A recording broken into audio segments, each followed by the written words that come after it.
เบาซอยผักบัวบ่นี่ซอยบัวใส่ก้อยกุ้งพ่อแม่พี่น้อง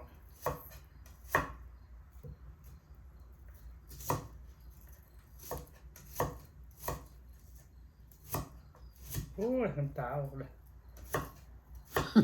น้ำตาเฉาตีเฉา ไอคิดฮอตแฟน ไอคิดฮอตแฟนซอยผักบัวเลยพ่อแม่พี่น้องมัน เด้นาเมียได้บ่คิดฮอดแผ่นนี่พี่น้องฟังเด้อนี่คักเด้อได้ตูเตียนี่ โอ้เสียตาแห้ง ไปเช็ดก่อนติเฮ้ยเช็ดก่อนติล้างมือเช็ดก่อนติของนางโอ้ยบ่ได้ไปซื้อ มันนี่ไปซื้อ บ่มื้ออื่นวันเสาร์มื้ออื่ ก้อย น กุ้งเด้อพ่อแม่พี่น้องสิใส่หยังแน่สิใส่มะนาวเด้อมะนาววัดซะก่อนพ่อแม่พี่น้องใส่มะนาวให้มันใส่มะนาวให้มันหอมพ่อแม่พี่น้องมันหั่นเบ็ดนี่แหละก้อยกุ้งก็น้อยผ่าครึ่งบ่ได้บ่ได้ผักผิดได้บ่ผ่าแต่ครึ่ง กินก้อยดิบแต่นี่กงดิบๆเลยเนาะพี่น้องเนาะ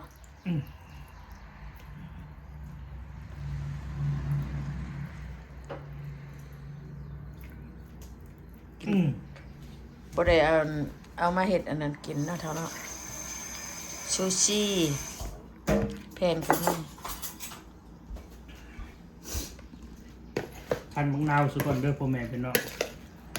ถ้าใส่ให้มันหั่นซะก่อนใช่บ่ กงกับแพง15ดอน16ดอน 15 ดอลลาร์16 ดอลลาร์ทั้งแขกทั้งหยังจ้ะได้พันแน่นนั่นแหละเนาะ น้ำนี่น้ำได้ใส่หอมหอม เวลาซิบมะนาวนะให้เอาหน่วยเปลือกเกลี้ยงๆพ่อแม่พี่น้องเข็มเปลือกหนาแล้วมันกระดาษแล้วมันน้ำบ่ไหลเด้อเปลือกเกลี้ยง พ่อว่านี่ ๆพอแล้ว บีบให้มันเบิดแน่สิได้ไหม กินข้าวกุ้งนำกันเด้อพ่อแม่พี่น้อง หน้าแพงพี่น้อย ฝ่ายดีบ่ได้ไปการทางโรงงานเขาพัก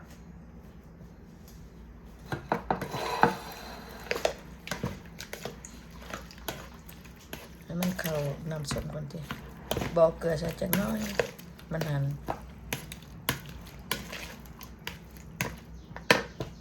นั่นเด้อ สิมีหยังแน่ข้าวคั่วพ่อแม่พี่น้อง เป็นเรื่องมาใส่ ผักแพรวหัวผักบัว นี่ปักบัวคั่วผักบัวปักแพรวไปปักแพรวก็บ่เก็บก็ได้เยอะคนนั่นเขาเนาะ มีปลาแดกใส่น้ำเด้อพ่อแม่พี่น้องเด้ออันนี้ใส่ผงใส่รสก่อน จะใส่ได้หัวแห้งโปกบ่จ้ะ ใส่แป้งนัวก่อน หัวโปกหัวปากบ่ อย่า ได้ ลืมมามันปลาแดกพ่อแม่พี่น้อง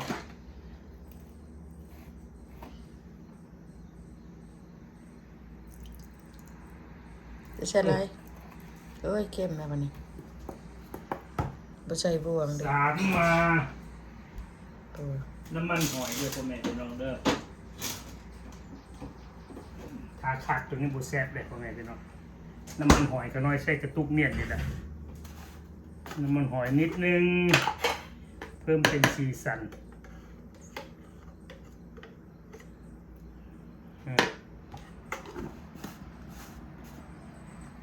ปักพริกขอบคุณก่อนเห็นบ่พ่อแม่พี่น้องเป็นสีสั บ่ น เงียงก็ได้บ่เงียงก็ได้ เห็นบ่ ว่าก็ ในที่ให้น้องเป็นแบบนี้ พริกมาใส่บัดนี้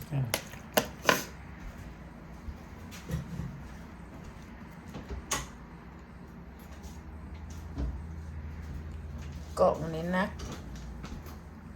บ้านนี้เส้นพริกผงเด้อพ่อแม่พี่น้องเด้อพริกผง อยาวเผ็ดหลายบ่กินบ่ได้ กินบ่ได้ไปตำ ตำหูเผ็ดปานนี้ อันนั้นบ่เผ็ดหรือบ่แซ่บ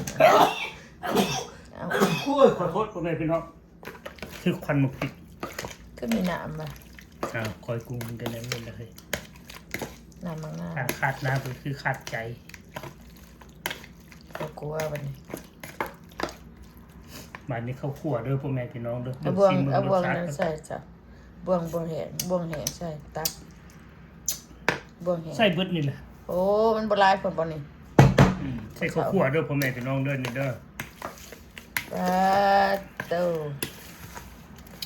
ใส่ข้าวขวดดำปึกเลยอันนี้พี่น้อง เห็นบ่สีสันบ่มีหยังหลายดอก ผักหอมบัวใส่ให้มันอัน เรื่องกอยกุ้งกุ้งขน้อยก็ซื้อมาในตลาดนั่นแหละพ่อแม่พี่น้องอยู่ว่ามากนั่นแหละถุงหนึง15-16เหรียญสีสันเป็นน่ากินบ่แซ่บเด้อพ่อแม่พี่น้องเด้อลองก้อยเบิ่งเด้อผู้ ซี ใด เบิ่ง ติ มัน ด สุก ตาม บ่จ้ะซี ส้ม เบิ่ง ละ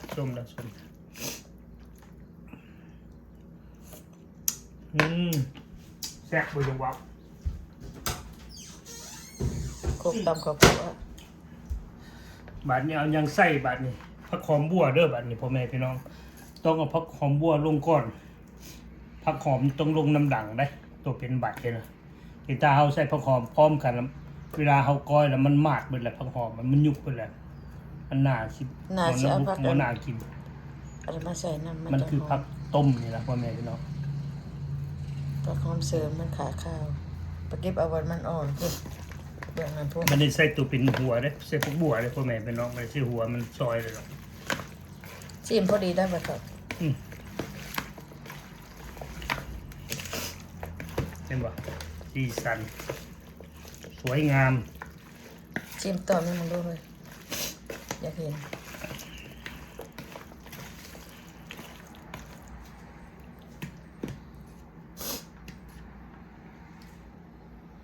คอยตีรวบ กินรวดก็ไปไว้ๆใช่ล่ะก็ว่าคอย จ้ะพ่อแม่พี่น้องจนมันหอยนิดนึง เอาบ่วงดีๆมาใส่นะไปยังไปตักลงมาสิดึงหน่อยปากปุ๊บ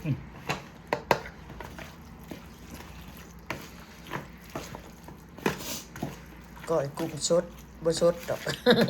ก้อยกุ้งตลาดจะว่าซะ พ่อแม่พี่น้อง กุ้งน้อยก็มีอยู่หักอันมัน แต่ หัว ว่ากุ้งน้อยมันบ่แซ่บมันอยากแงะนะ มันหัวขาดจ้ะ มันมีกาบนำน่ะมันก็แกะยาก บ่แม่นมันบ่แม่น บาดนี้ กุ้งส ผัก ด หอมใส่เด้อพ่อแม่พี่น้องผักแพรวเลยบาดนี้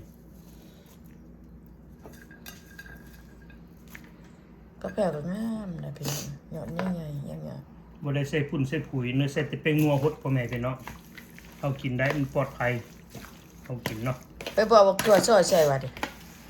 ซอยบักทั่วใส่ดิสิบ่งามกว่าปะโถว่าดิซอยใช่ไหมเลยกูว่าได้กูได้บาทนี่พี่น้องอย่าว่าเด้อขอโทษเด้อเคยเว้ากันนึง ห้องกูห้องมึงเด้อพ่อแม่พี่น้องคัน เอาบักทั่วใส่ประจา ความหักความแพงกันพ่อแม่พี่น้อง เสียงก็ คือเก่า กีซ่า เพิ่นซิมอีกก่อนเด้อ เดี๋ยวเฮ็ดไว้ก็มันติดนำบ่ทัน โดนๆเกิดก้อยกินเทื่อหนึงพ่อแม่พี่น้องกินก้อยดูกินหลายมันก็บ่ค่อยแซ่บโดนๆก้อยเทื่อหนึง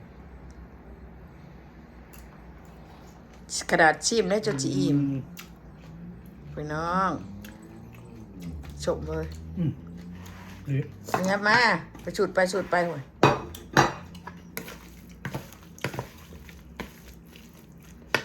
อย่างนึง จางน้อยหนึง เป็นนัวโอ้เป็นเนาะ พันเอาไปเลยบ่แม่นบ่นัวปลาแดกปลาอะไร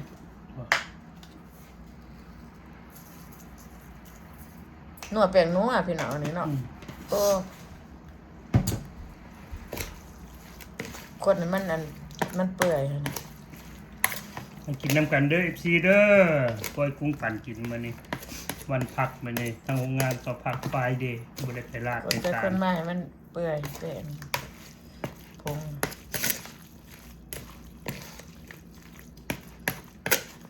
มันใส่ถ้วยใส่จานเนาะไปอยู่ ใช่หั่นน่ะ เด้อ จานตัวนั้นน่ะ โอ้บ่ลืม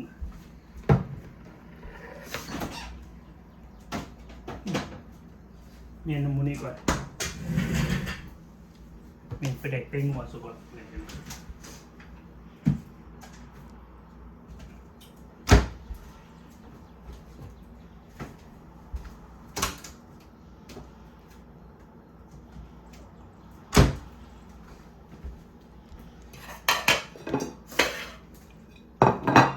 ถ้าบ่เอาอันนั้นปลามาให้กินน่ะ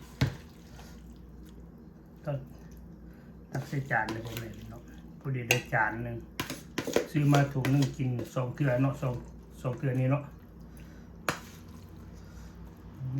ตักพ่อแม่พี่น้อง พักเจ้ามีหยังกลับน่ะ ผักพริกดิบกัด พักข้าวทองก็บ่ไปเก็บ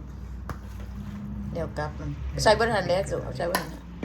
เอาใส่เบิดหันน่ะเดือดจังเอาไว้บ่เดือดก็ยามันน่ะจานละลายโอ้จานใหญ่กินประมาณ 3-4 คนก็บ่เบิด โอ้ตัวพ่อแม่พี่น้องเป็นแต่แซ่บบอกคำข้าวตุ้ยข้าวเหนียวร้อนๆพ่อแม่พี่น้อง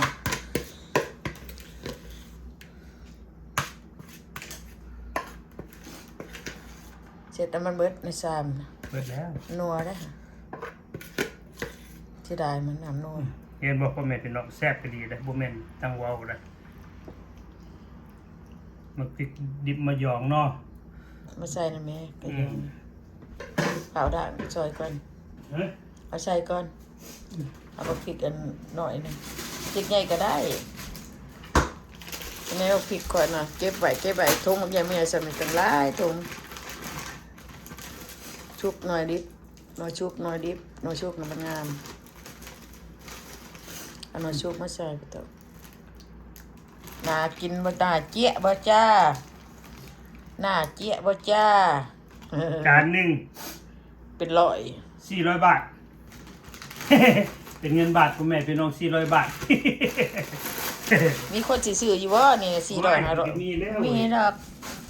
มันแพงเกินเนาะพี่น้อง เกินไปได้อพ่อแม่พี่น้องตัวนี้ก็มีในกะเด้อพ่อแม่พี่น้อง เป็นยังไงโอ้บ่แข็งคม แข้งขมเด้อกินกับนี่โอ้คักปานอย่างพ่อแม่พี่น้ บ่ อง บ่เสียเลยพี่น้องก็ว่าจังซี่บ่ ต้อง เสี เอา ย ใส่ตู้แข็งเมียนใส่ตรงก็ใส่ตู้แข็งเมียนปิดควันเป็นอย่างดี กินยังแซ่บอยู่ กินยังแซ่บดีคมอร่อย พักยังแหน่จะมากินนี่เอามาอ่างมาโชว์ปฏิลาใช้คลิปพักเจ้าใช้จานใช้หยังมา เอาเด้อพี่น้องเด้อ ด่างนอนดอกเด้อพ่อสาวยานมีขี้ดินเลยคือบ่ด่างอันน้ำเกลือน้ำสมซาซูนี่น้ำโซดาได้โซดาก็มีน้ำอันใส่น้ำโซดาแล้วก็จะมาล้างน้ำสดๆนี่พักแต่ละพักนะก็นอนซื้อไว้อยู่น้ำโซดานะ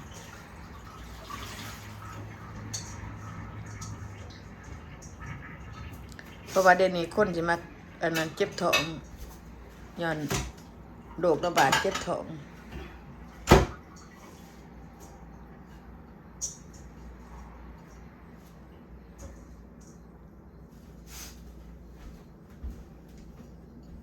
เดี๋ยวพ่อแม่พี่น้องเป็นพักข้าวทองเด้อนี่เด้อ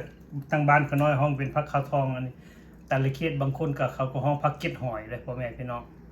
ประกาศแก้วก็ บาง ป ค ระกาศ น แก้ ก็ ว ห้องพักกาดแก้ว เอาบอกอันจานนั้นมาพักตัวน้มันไม่ได้จะถุงนี่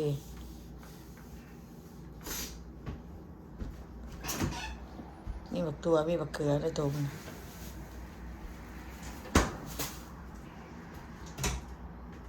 ใช้น้ำกันในเป็นยังคือบ่ใช้จาน จัด นี้ หนักจัดเต็มพ่อแม่พี่น้องอันนี้ก็มีผักบุ้งผักอีตูผัก ยอดกระถิน ผักยอดคันถินกับผักซีพ่อแม่พี่น้องงามผัก เอา ซี อีกว่าพักซี่ยังมีอะไร พอแล้วกินบ่เบิดนี่มักทั่วมันยังกินครับพ่อแม่พี่น้องนี่อาหารบ้านเฮาของแซ่บอีสาน ของเจ็ดอีสานเขา ของแซ่บ ไม่ยังไปเก็บใส่นะ